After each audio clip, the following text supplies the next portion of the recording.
नमस्कार, स्वागत है आप सभी का आपके अपने चैनल थिंक टैंक पर।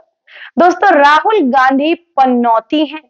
क्या राहुल गांधी का पनौती भरा बयान उन्हीं के लिए पनौती बनेगा?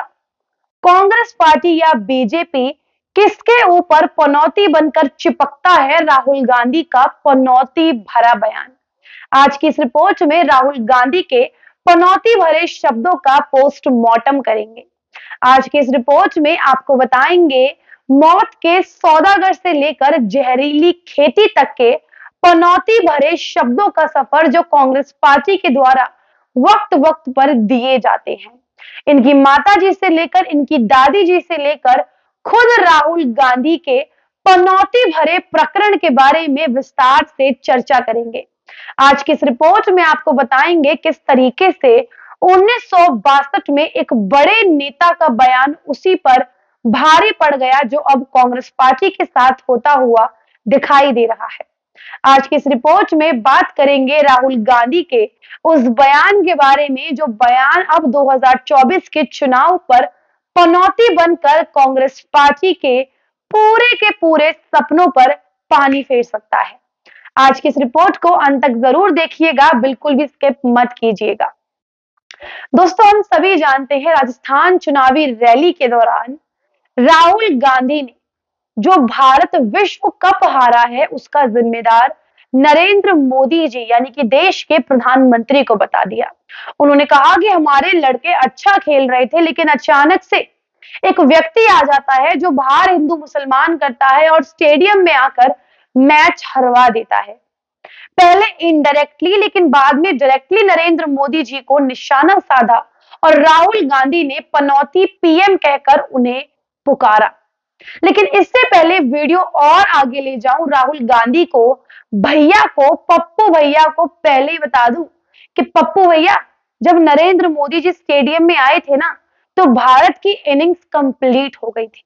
240 का टारगेट भारत ऑलरेडी ऑस्ट्रेलिया को दे चुका था। तो ये कहना आप बंद कर दीजिए, नरेंद्र मोदी जी के आते ही हमारी टीम खराब खेलने लगी। हमारी टीम ने जैसा खेला जैसा नहीं खेला वो हमारे लिए था। हमारी भारत की शान है, हमारी भारत की टीम। ये गेम है, इसमें हार जीत चलती रहती है, लेकिन पनौती कौन है अब ये मैं आपको विस्तार से बताऊंगी।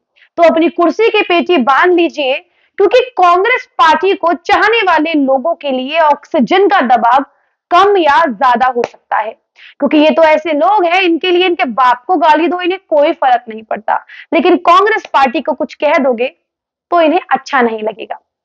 लेकिन हम कहां रुकने वाले हैं, हम तो सच्चाई आप सभी के सामने रखेंगे। दोस्तों, आपको याद होंगे इनकी माता जी के वो दो बयान, पहला मौत का सौदागर और दूसरा जहरीली खेती। अब मौत के सौदागर ने इनके चुनाव जीतने की इच्छा की तो मौत ही कर दी। जहरीली खेती ने ऐसा जहर उगला कि गुजरात चुनाव में इनका क्या हाल हुआ हम सभी ने देखा। तो ये दोनों बयान किस तरीके से इन पर उल्टे पड़ गए वो हम सभी ने देखा। पनौती पूर्ण बयान। Manishankar Aiyar ji ultra pro max Narendra Modi ji को चाय वाला कहकर पुकारा। क्या हुआ, चाय वाले ने ऐसे चौके छक्के मारे कि तीसरी बार भी अब मैदान में वही आने वाला है। नरेंद्र मोदी जी को नीच कहकर पुकारा, ऐसा नीच पुकारा कि भाजपा ने इसे ओबीसी पर सीधा सीधा अटैक बना लिया और इतनी बड़ी रणनीति खेली कि ये भी कांग्रेस पार्टी पर उल्टी पड़ गई।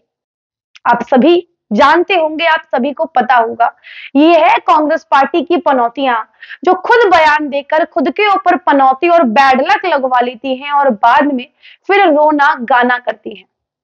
थोड़ा और आगे चलते हैं। हम सब के आपके अपने पप्पू भाई साहब जी, जिन्हें उनकी पार्टी ने उपाध्यक्ष बनाया और अघोषित प्रधानमंत्री पद का उम्मीदवार बना दिया। उन्होंने सोचा कि हमारी पार्टी अब जीतती है तो हम अपने पप्पू भैया को प्रधानमंत्री बनाएंगे। ऐसी पनौती लगी राहुल भैया के आते ही कि जो पार्टी सत्तारूढ़ पार्टी थी उस समय की, वो पार्टी 44 सीटों पे आ गई। यानी कि एलओपी लायक में ये पार्टी नहीं छोड़ी कांग्रेस पार्टी ने, तो पनौती कौन? पप्पू भैया पनौती हो गए। फिर आगे बढ़ जाते हैं। पहले उपाध्यक्ष बनाया, पनौती बने, सब तहस नहस हो गया। जाने दीजिए, पहली बार हुआ तो कोई बात नहीं, कोई नहीं समझ पाया। दूसरी बार इन्हें पार्टी का अध्यक्ष बना दिया गया, पार्टी का सुप्रीमो बना दिया गया। पार्टी का अध्यक्ष बनाते ही वो बीजेपी जो 282 सीटों पर थी, वो 2014 के बाद 2019 के चुनावों में वह आ जाती है 303 सीटों पर। पनौती कौन? पप्पू भैया। तो 2 बार राहुल गांधी यानी कि पप्पू भैया पनौती बनकर इस तरीके से उभरे कि वो हम सभी ने देखा। अब इंडिया अलायंस की बात कर लीजिए। वो इंडिया अलायंस जो इंडी तो कहीं का रहा नहीं, ये एंड होता हुआ दिखाई दे रहा है। इस अलायंस में कोई भी राहुल गांधी के साथ गठबंधन करने को तैयार नहीं है। अखिलेश यादव ने साफ मना कर दिया। ममता बनर्जी पहले ही हाथ धो चुकी हैं। नीतीश कुमार, लालू प्रसाद यादव थोड़ी थोड़ी कोशिश कर रहे हैं, लेकिन कांग्रेस पार्टी अपने गढ़ में उन्हें घुसने नहीं देना चाहती। तो फिर पनौती कौन हुआ? राहुल गांधी जी हुए। और आगे आ जाते हैं 1982 के एशियन गेम्स की यदि बात करें तो भारत और पाकिस्तान का हॉकी चैंपियनशिप का फाइनल चल रहा था। पहले भारत पाकिस्तान के मैच को बड़ी तवज्जो दी जाती थी, क्योंकि पाकिस्तान जो है कभी कभी इनके मैच होते थे। लेकिन अब तो पाकिस्तान ने हारने में हैट्रिक बना लिया है, गोल्डन जुबली कर ली है, तो आजकल इतना कोई इंटरेस्ट दिखाता नहीं है। बहुत जोर शोर से तैयारियां चल रही थी, लोग बड़े खुश थे। लेकिन इनकी दादी माँ इंदिरा गांधी मैच देखने चली जाती हैं और भारत मैच हार जाता है, और हार का जो फासला है वो 1-7 का होता है। तो फिर पनौती कौन? कांग्रेस पार्टी। और आगे आ जाते हैं, ये वो कांग्रेस पार्टी है जिनके परिवार के अंदर सोनिया गांधी जैसे ही एंटर करती हैं वैसे ही इमरजेंसी लग जाती है, इटली वापस चली जाती हैं। जैसे ही इटली से वापस आती हैं, इंदिरा गांधी फिर से प्रधानमंत्री बनती हैं। कुछ महीनों बाद उनके खुद के बॉडीगार्ड उन्हें मार देते हैं। चलो कोई बात नहीं, कोइंसिडेंस हो सकता है। लेकिन उसके कुछ सालों बाद उनके पति की हत्या हो जाती है। चलो कोई बात नहीं भैया, डेस्टिनी है। लेकिन जब से वो परिवार में आई है, अब तो पार्टी की हत्या हो रही है, पार्टी खत्म होती दिखाई दे रही है। मौत के सौदागर और जहरीली फसल वाला बयान भी इन्हीं मैडम का था। तो फिर पनौती कौन?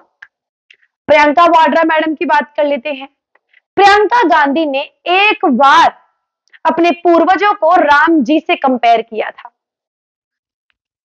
क्या हुआ उसके बाद? किस तरीके से धो धो कर बेइज्जती करी, पूरे विश्व की मीडिया ने धो धो कर बेइज्जती करी, भारतीय मीडिया ने धो धो कर उन्हें सच्चाई दिखाई कि तुम किससे कंपेयर कर रहे हो अपने परिवार को? राम राज्य से कंपेयर कर रहे हैं गांधी परिवार को। और ये उनके लिए एक बहुत बड़ा सेटबैक था और इन्हें बहुत ज्यादा नुकसान भी झेलना पड़ा। तो फिर पनौती कौन हुआ? ऐसे ही कई बार राहुल गांधी ने मोदी सरनेम के बारे में अनाप शनाप बयान दिए। राहुल गांधी के हाथों से सांसदी चली गई, राहुल गांधी के हाथों से उनका बंगला चला गया। पनौती कौन? किसका बयान पनौतीपूर्ण था? राहुल गांधी का। वो केरल जहां हमेशा से गठबंधन की सरकार थी, एक बार दूसरी पार्टी की सरकार बनती थी और दूसरी बार कांग्रेस पार्टी की सरकार बनती थी। लेकिन जैसे ही कांग्रेस पार्टी ने वायनाड से चुनाव लड़े, सांसद बन गए, वैसे ही बरसों पुरानी रिवाज टूट गई और 2 बार विपक्षी गठबंधन सत्ता में आया और कांग्रेस पार्टी बाहर हो गई। तो फिर पनौती कौन? पप्पू भैया। तो मेरे हिसाब से इतने एग्जाम्पल्स बहुत हैं ये सेट करने के लिए कि पनौती कौन है। लेकिन राहुल गांधी जी अपने बयानों से बाज नहीं आ रहे हैं। उन्हें ये सोचना चाहिए कि 1962 में अटल बिहारी वाजपेयी के एक बयान ने उनका क्या हाल किया था, उन्हें सत्ता से बिल्कुल बाहर कर दिया था। और एक बयान इंसान की राजनीति बना भी सकता है और बिगाड़ भी सकता है। और कांग्रेस पार्टी इन चीजों से बाहर ही नहीं आ रही है। न जाने कौन इनके सलाहकार हैं, कौन इन्हें सलाह देता है, कौन इनके लिए स्पीच तैयार करता है, लेकिन ये फिर भी बाज नहीं आ रहे हैं।